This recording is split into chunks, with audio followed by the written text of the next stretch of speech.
Here's your Forbes Daily Briefing for Wednesday, May 22nd. Today on Forbes, massive North Korean fraud planted tech workers hit 300 U.S. companies.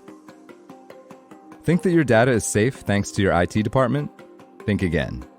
The Department of Justice has unsealed several court documents focused on identity theft and other crimes linked to the Democratic People's Republic of Korea, also known as the DPRK or North Korea.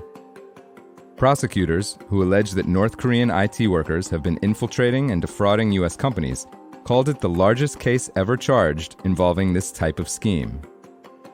According to court documents, North Korea sent thousands of skilled IT workers around the world with stolen or borrowed identities to infiltrate U.S. companies' networks and raise money to contribute to the North Korean weapons program, in violation of U.S. and UN sanctions.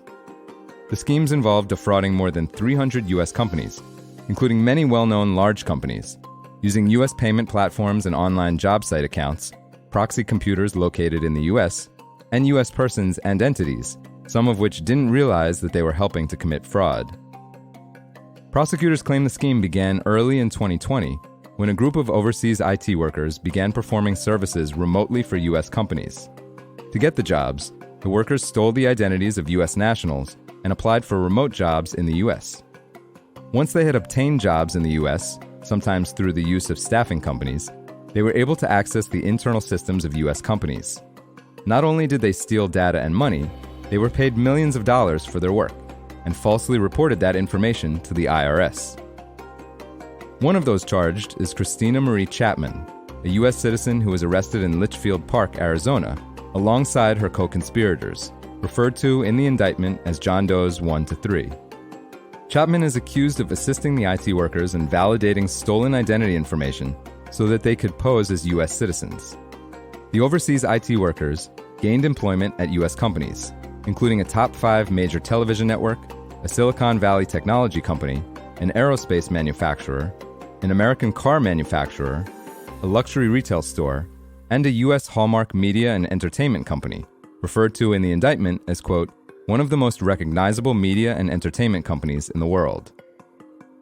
Prosecutors say the overseas IT workers also exfiltrated, which is a fancy tech word for stole, data from at least 2 U.S. companies, including a multinational restaurant chain and an American clothing brand. The FBI also executed search warrants for U.S.-based so-called laptop farms. Laptop farms are residences that host laptops for overseas IT workers, so the IT workers appear to be operating inside the U.S.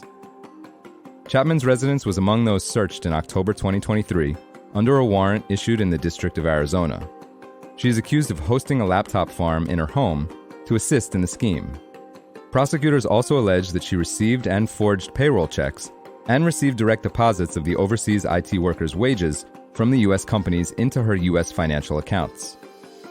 Guy Fico, the chief of the IRS Criminal Investigation Agency, said, quote, using the stolen identities of U.S. citizens is a crime by itself, but when you use those identities to procure employment for foreign nationals with ties to North Korea at hundreds of U.S. companies, you have compromised the national security of an entire nation. For more than 100 years, IRS criminal investigation special agents have been following the money, and their financial expertise has once again stopped criminals in their tracks.